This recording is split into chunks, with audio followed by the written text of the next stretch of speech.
Hi guys, welcome to another video. This video is going to be a little bit different from my normal videos, which obviously involve the walking along the towpath. In this video I wanted to take a little bit of time away from the towpath to sit down and talk to you about my mission, what it is I'm actually doing, how I've got on so far, how I found that first canal that I've walked, the Stratford-upon-Avon Canal. And what I've got planned for the next 6 months. I also want to spend a bit of time showing you some kit I'm putting together. I want to put together a standard kit, a kit bag I can take out with me on my day walks. So far, as you know, I've just completed my first canal, which was the Stratford-upon-Avon Canal towpath, and that's 25.5 miles of towpath that I've just finished walking. Of my 2,000-mile mission, that leaves 1,974.5 miles left to go. So I've hardly made a dent in it, but yeah, it's been a good start. The Stratford Canal, the way around that I did it anyway, began in Kings Norton in Birmingham, at the point where the Stratford Canal meets the Worcester and Birmingham Canal, and it goes all the way through to Stratford-upon-Avon, obviously.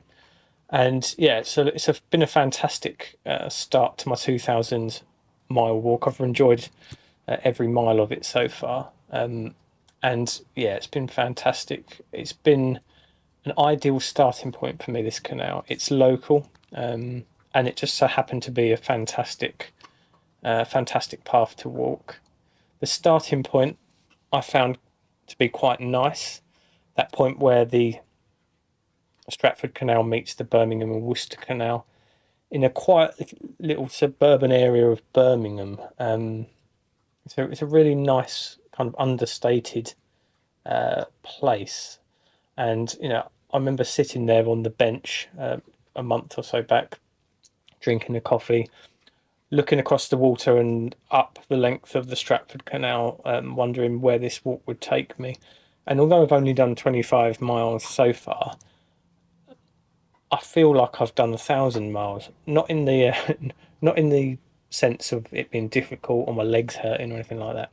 More just so much has happened on just that short stretch, and you kind of think, if that much has happened on just 25 miles, what's it going to be like over the next 1,900 miles? What people am I going to meet? What places am I going to go? It's very exciting, I think, for me anyway. There's been some great pubs en route. The first pub stop out of the whole mission was the Horseshoe Inn in Kings Norton, and I really loved that pub. That was really nice. Had a really good chat with the landlord there, Daz, who had just taken over the pub, and he gave me a free pint to get me started, which I appreciated, and we had a really good chat. And every pub that I've managed to stop at along that 25-mile stretch of canal has been great. I've stopped at the Drawbridge Inn, Major's Green. That's a decent pub. Bluebell Cider House, fantastic. Good range of beers there and ciders. Really nice atmosphere. That one was on like a really hot day as well. So by the time I got there, I really needed that drink. The Wharf Tavern, the Navigation Inn, the Fleur de Lis at Lowsonford, and finally the Pen and Parchment at Stratford and on the Bancroft Basin. Yeah, so I've stopped at a fair few pubs already, and yeah, it's been fantastic. They've all been good. I've met so many people on the way as well. Even from the first person I met, which was Daz, the landlord of the Horseshoe Inn. I've met dog walkers, photographers, anglers, other walkers like me, some of which have actually been suffering from ulcerative colitis or Crohn's, and were also walking for health benefits, which kind of surprised me a bit, but it was great to know that other people are managing as well. It was also fantastic to be able to walk 7 miles of those 25.5 miles with Taz from the Canal and Rivers Trust. I had a fantastic day out with Taz. We talked about all kinds of stuff. He told me a lot about the canal and the struggles that they're facing with the water supplies at that time, and the challenges that the trust have in maintaining the towpaths and the canals. There's 2,000 miles of towpaths and canals in the UK, and they've got to fund the maintenance of all of that. I think I saw in the newsletter last year, they'd spent something like £80 million just in that year, kind of maintaining and developing the towpath. So it's a lot, and it was great to hear from Taz about that. So I'm hoping to be able to do more miles with Taz as I travel the Birmingham Canal Navigations, the BCN. That's his patch, and I think other canals in the West Midlands region as well. So you might see more of Taz on these videos, hopefully, fingers crossed, if he's up for it. But yeah, what a great time that was.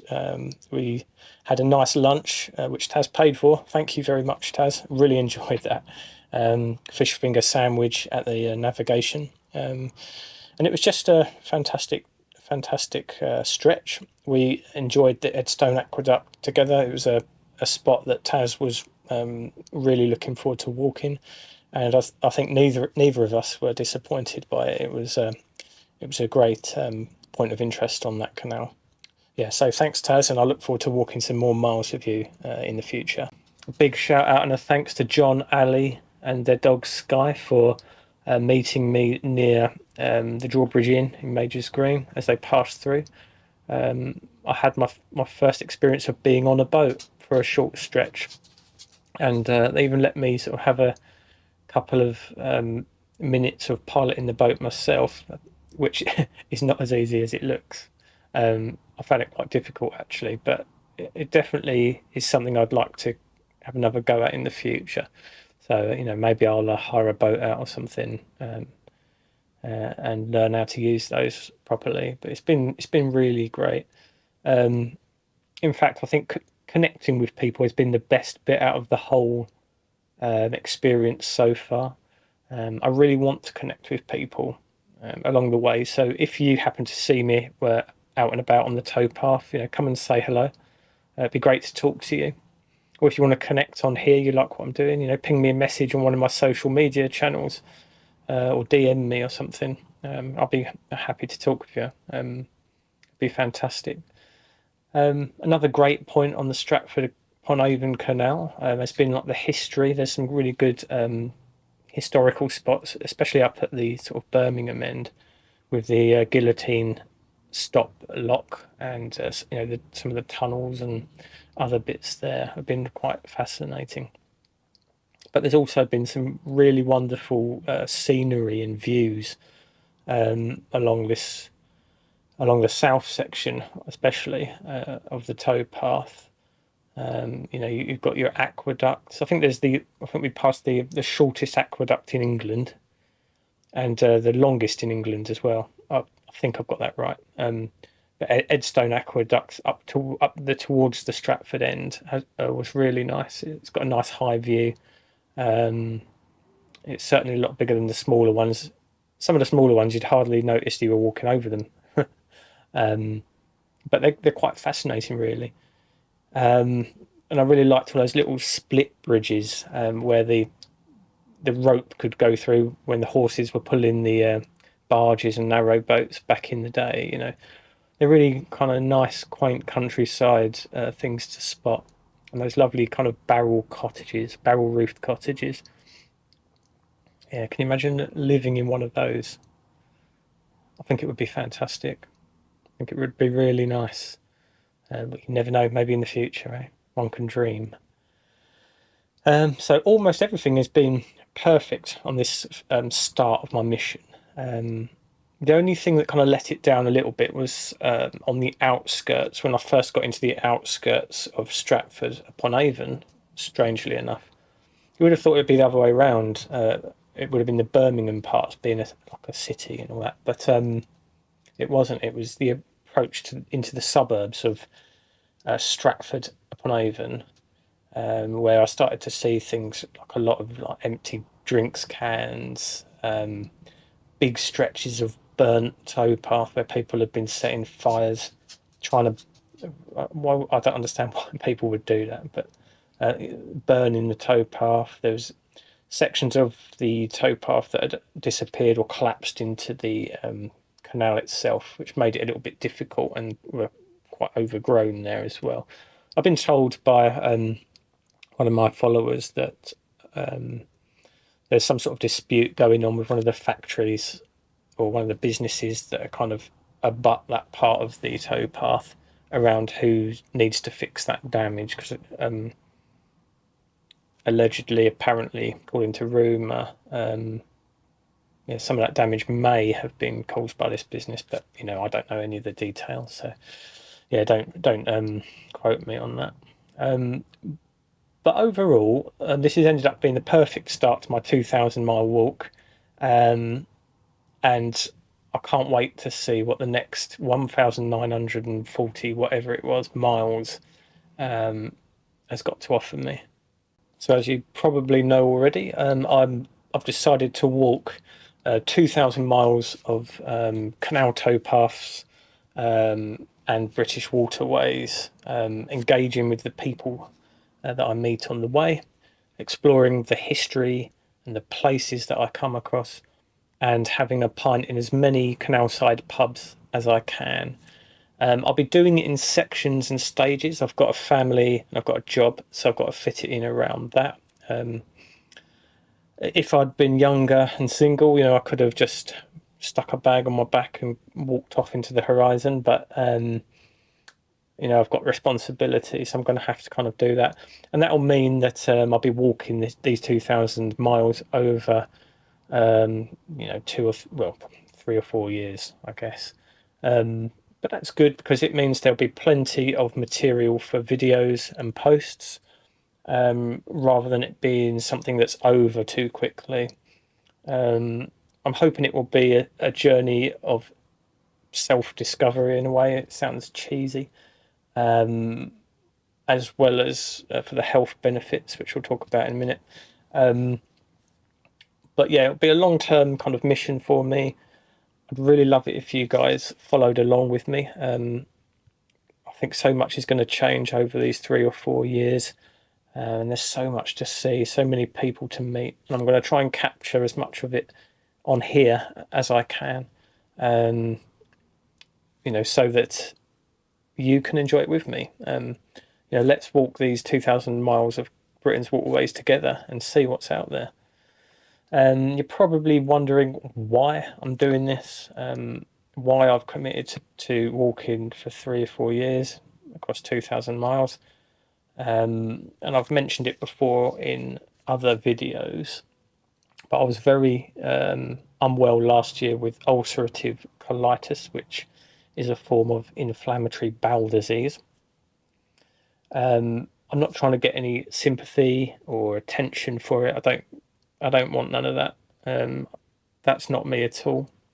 This is all about me rebuilding my physical fitness and overcoming some mental health and anxiety kind of issues that I developed last year, being ill. Because inflammatory bowel disease is or can be quite a serious chronic condition. There's no cure at the moment anyway. Although scientists are working to try and understand the disease better and come up with ways of curing it. But as it stands at the moment, I've got this for life. I was diagnosed about 10 years ago. And most of that time I've had it under control and quite mild. But yeah, I had a pretty major flare up last year. And it's an autoimmune disease. And that means my immune system is attacking the inside of my intestines, causing pretty mad inflammation and bleeding ulcers all along the inside of my intestine and colon. Had that bad flare up last year. And you go through periods of remission where it's under control and you're living kind of mostly a normal life. Then out of nowhere, you'll be hit with a flare up, you know, and it can be quite bad. Last year was the worst flare up I've had so far. And I know that there are people out there who've had it way worse than me. Like, they've been hospitalized for lengthy periods, they've had to have surgeries. I haven't gone through any of that yet, although it's probably on the cards in the future, I guess. But, it's just one of those things, isn't it? Um, but my flare up was bad enough that I couldn't leave the house for most of the year. Um, and yeah, flare up can be quite painful, as you can imagine, if you've got all those kinds of ulcers inside your guts. And you constantly run into the toilet because you've got no control. If you feel like you've got to go to the toilet, there's no putting it off. You have to get to a toilet immediately, otherwise it's coming anyway. That's just the way it is. There's lots of bleeding and diarrhea. I'm sure you want to know all these details. I just wanted to give you a flavour of kind of why I couldn't leave the house. You lose loads of weight and your physical fitness just shreds. I've never been a muscly person, but whatever muscles I did have, decreased big time, especially on my legs. Before I got ill last year, I was doing a lot of hiking. I could walk, 17, 20 miles a day. We were up in the Peak District and walking a lot of long distance paths, me and my friends. And then, been walking all day, carrying heavy bags and stuff like that. And then after I started to walk out again, I could barely do a couple of miles without being absolutely shattered. Um, and that's why over this first canal, I've just been doing 5 mile sections mostly, just to kind of start building myself back up. And then my intention is obviously to walk the longer distances and speed up the walking process as I start to get healthier. Anyway, that's the intention. Um, so yeah, I couldn't leave the house because of the toilet issues, and over time that kind of caused me to have anxiety about going outside, even when I was starting to get the illness under control. Um, it was a big deal for me, constantly worrying about where toilets were in case I needed to go.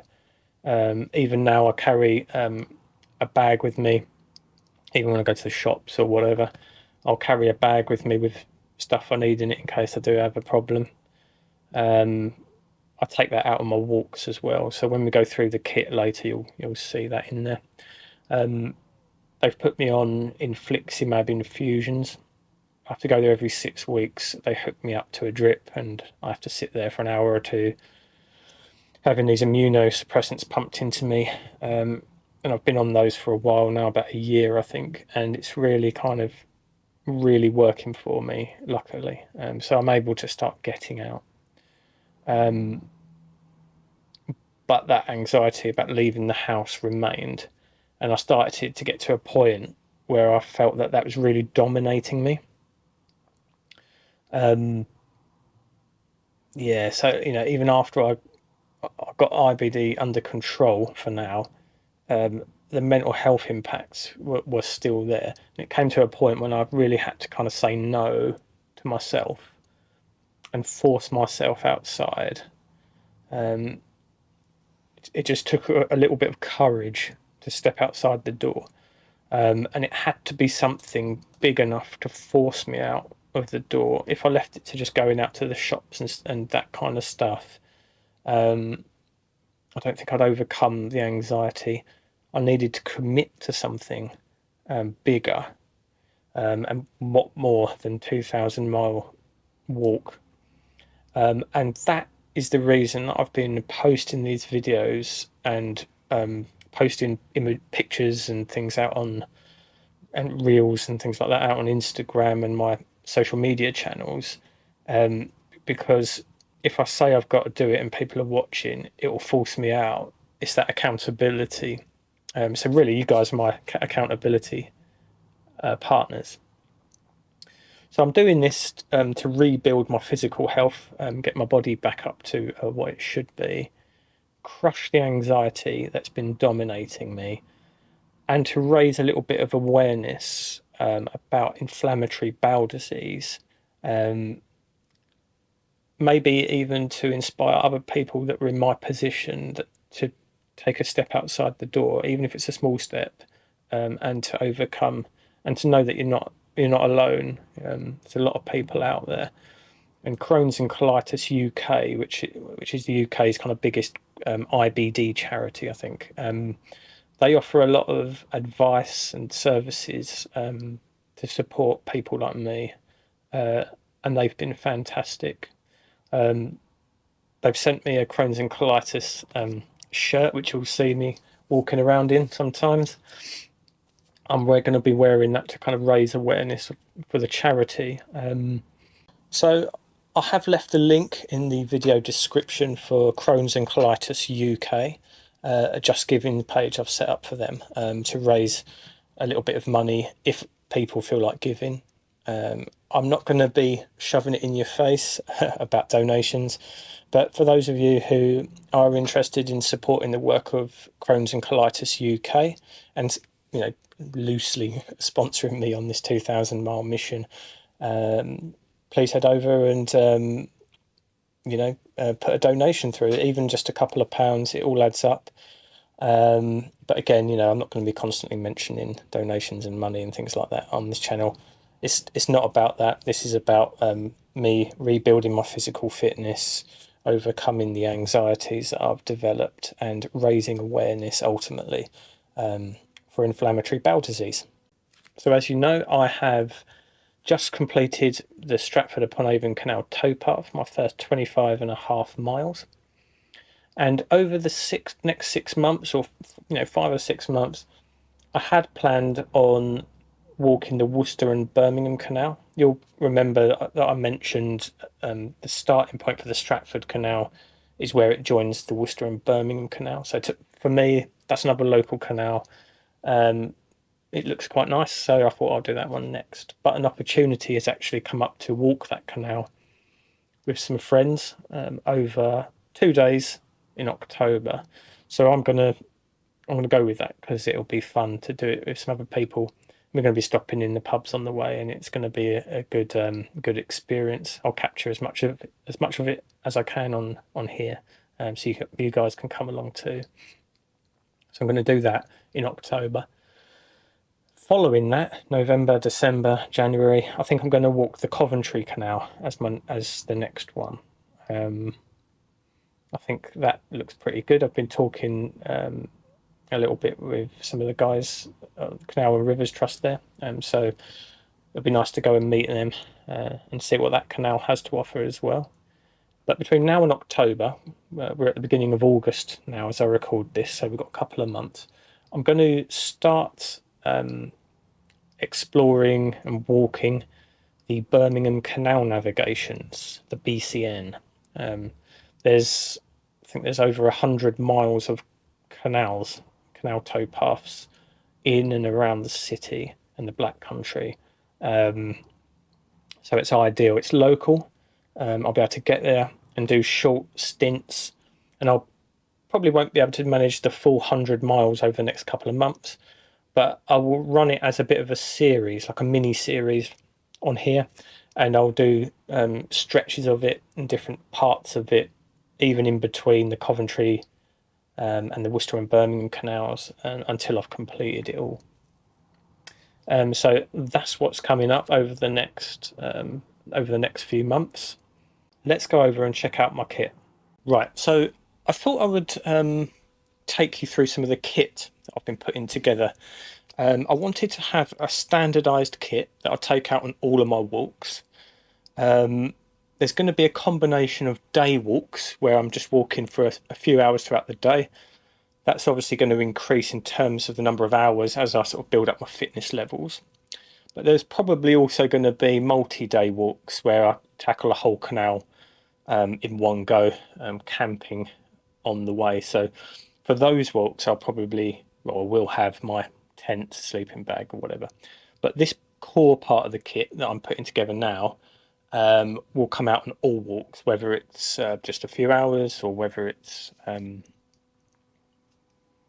multi-day. As you can see here, I've got everything laid out on the table, and I'm just going to take you through what's what's on the table, and what I'm planning to take with me. So in this bag, this is my bag for my camera kit. I've got a couple of GoPros in there, some Rode microphones, charging cables, tripods, all the kind of fixtures, to clip the camera to different things. I'll go through that separately in a bit, and obviously it's a bit difficult in some ways because I'm actually using the cameras right now. So yeah, there you go. One of the things you'll always see me wearing is a baseball cap. I'm wearing the baseball caps because, not because I've got some sort of problem with my hair, although right now it's pretty dreadful under here. One of the side effects of the infliximab infusions that I'm on means the risk of skin cancer increases a bit. So I've got to wear sun cream. I've got to cover my head because I'm fair-haired. My scalp can burn, and I've already had problems in the past where I've had to have certain lesions kind of burned off and things like that. So during the summer, at least, you're going, out on the towpath, you'll see me wearing one of these. So that's a must, really. Next in the order is my waterproofs. So I carry a set of waterproofs with me, regardless of the weather, just in case. I've been caught out several times when I've been out walking, and it's always good to be able to just put these on rapidly and just remain as dry as possible. I've got a pair of waterproof trousers from Quick Pack. It's a Trespass product. I've used these multiple times over the years, and they're excellent. I carry those in my pack. I've also got this Peter Storm Cagoule, which you can just pull out, chuck on over the top of whatever you've got on. The combination of these two keep you dry mostly.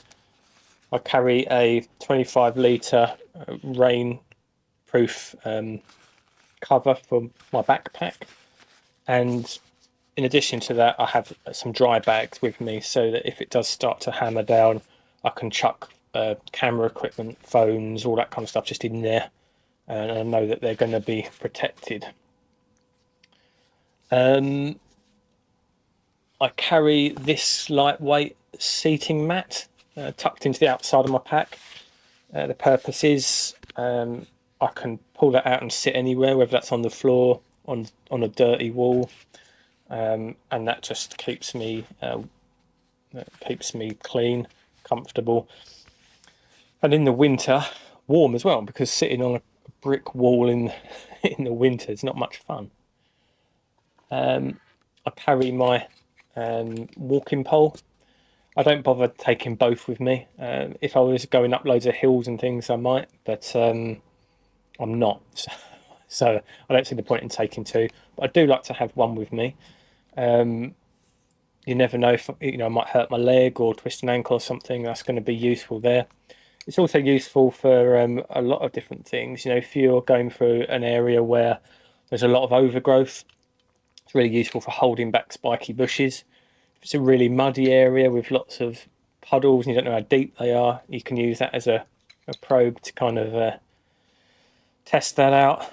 So I just carry that in the bag or tucked into the outside of my pack. I've found I haven't really been using it a whole lot.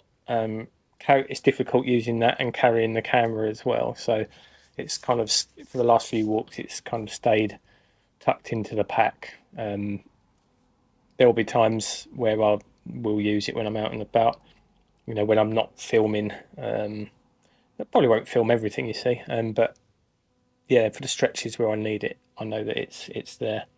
And then here I've got a range of objects which I keep in this little pouch here. These objects are kind of things I might or might not need. I've got some spare kind of footings for my trekking pole, different types, one for mud, one for slippery areas, and a replacement standard one. I probably won't carry the snow one unless it is snowing. It's kind of pointless, but these ones are ones that I might need when I'm out and about most times of the year. I carry some paracord with me, just for emergency purposes. Not sure what that might mean. It could have first aid applications. um, I kind of this is from this particular pack here is from times where I've been interested in bushcraft and outdoor stuff, and I just keep these things with me as a just in case. Got my Victorinox Huntsman Swiss Army knife, which is useful for all kinds of things. It's legal to carry that in the UK. It's kind of kept in my bag out of the way anyway, unless I need it. But yeah, I didn't want to carry sort of knives that I'm not allowed to carry under UK law. So I stick within those requirements. I've got my head torch. Probably not as useful this time of year, but as I progress into the kind of winter months and the days start drawing in, there's a chance I might be still out walking, trying to get to a destination when the sun goes down. That's happened to me several times, and having a torch like this, which is quite powerful, it's got a good battery on it, has been I wouldn't say not an actual lifesaver, but it's definitely saved me from stumbling around in the dark anyway. I carry this ferrocerium rod for creating sparks. I'll take you through my little cook kit in a minute. I've got a lighter that I carry with that, but this is in case that lighter fails, windy conditions or whatever. Again, this is just something from when I've been out camping and stuff like that, but I keep that in the kind of possibles pouch, or whatever you want to call it. So all that stuff kind of fits in this little bag and goes in my pack. I'll always be carrying the relevant Canal book. They're useful, they're really good, they're informative. It's got maps in there, information about pubs to stop at and places of interest to see. So obviously that's something that is relevant to the videos I'm making as well. And I probably wouldn't really need this, but again, it's something I just carry with me when I go out on my outdoor activities. It's a compass, in case my phone runs out of battery or something along those lines. I can still get a direction. I carry a first aid kit with me everywhere I go. I was tempted to carry a much smaller one, but then I thought you never know what will happen out there, and this is a decent one. It's got everything I need in it. If I hurt myself or I come across somebody else that's injured, I've got things in there that I could use to help them. I think it's important to be prepared, and yeah, you never know what you're going to come across. And sun cream, as I mentioned before, for me is quite important, because especially some of the walks I've had lately have been in really hot weather, so I've had to make sure I've been covered, or at least to attempt to reduce the risk of me getting skin cancer if possible. This pack is what I mentioned to you earlier, my emergency pack for my colitis. In there I've kind of got toilet rolls, wet wipes, changes of underwear and things like that to, if the worst case happens, I can get changed. I've never had to do that when I've been out and about like this, but you never know. One thing I have found mostly useful about this is the toilet roll. Just because you can find a toilet out there in the public doesn't mean it's got toilet roll in it. And in my situation, that can be problematic. You rush to the toilet, you make it there, and there's no toilet roll. That's not great. So that's the thing I use most, but again, it's good to be prepared. Now, in terms of my cooking sort of kit and my drinks and things, up to this point, I've been carrying 2 smart water bottles, and I still might carry these depending on the walk. I bought these little clips on Amazon, which are fantastic. It lets you connect the bottle via a carabiner to your to your strap here. You can see here that I've been using that. You can clip them to the outside of your bag. You can tuck them into the outside pockets of the bag. They've served me well enough, but I think I want something a bit more robust. So I've got my old Nalgene stainless steel. It's 1 litre bottle. This is excellent. It's rugged. It's durable. This would last me all 2,000 miles. Because it's stainless steel, I can put it on my stove as well and boil more water if I need to. If I need to boil water to sterilize it, I can do that as well. And you know, if I drop it, it's going to last. You can see I've had it on fires before. I love this thing, so I might replace those smart water bottles, even though it's slightly heavier, with this Nalgene, and just yeah, keep that as part of my cook kit.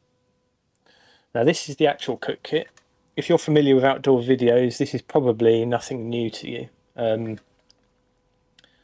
But you know, I wanted to share it with you in case you're interested. I will be using this as I go out and about on my longer walks, where I might want to stop and make some lunch.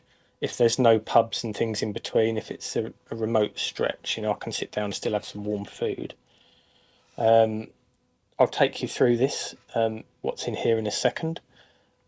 I'll also carry this to remove pots off the stove without burning myself, because you know, heat travels through the stainless steel and sometimes it gets quite hot. So I'll tuck that into the pouch.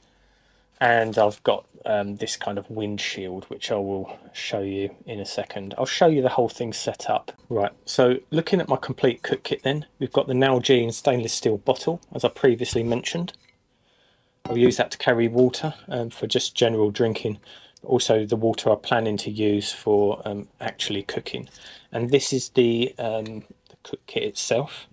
This is probably nothing new. Like I said, if you've seen outdoor videos like this before, it's a standard kind of setup for camping and things like that. So you know, you've got this kind of collapsible silicone cup here, which is quite useful. The size of it, the fact it collapses, is perfect for fitting it in this kit. In here, everything's contained within this nice stainless steel 750ml pot. Comes with a lid, obviously. Inside here, we've got the base of which is used for the gas canister. It's a gas stove, and that kind of allows the canister to have a bit more support there. Also in here, I've got a titanium spoon, just for kind of stirring coffee or whatever, you know, and for eating whatever I'm cooking at the time. Got a coffee sachet from the previous walk. This is the lighter I mentioned previously, but if this fails me, I've got the ferrocerium rod, which I can use to get a few sparks. Now this is the stove itself. It's tiny. It's a BRS little BRS burner, which is fantastic. Very lightweight. It basically unfolds like so. Making a hash of it here. Yeah, it unfolds like this. I'll get there eventually. Like that, and then the pot can sit on top of that. In the bottom of this pot, we've got the little gas canister. This top just pulls off like that. The canister sits in the grooves of this base, like that, and then you just screw this into the top of the canister. There'll be a bit of a hiss as some gas comes out. Here we go, excuse my incompetence. There we are. So there's the gas burner, 750ml pot. It's got a handle there, side handles there. It just sits on top of the Sits on top of the gas stove there, and you can boil your water or make your noodles, rice, whatever you're having.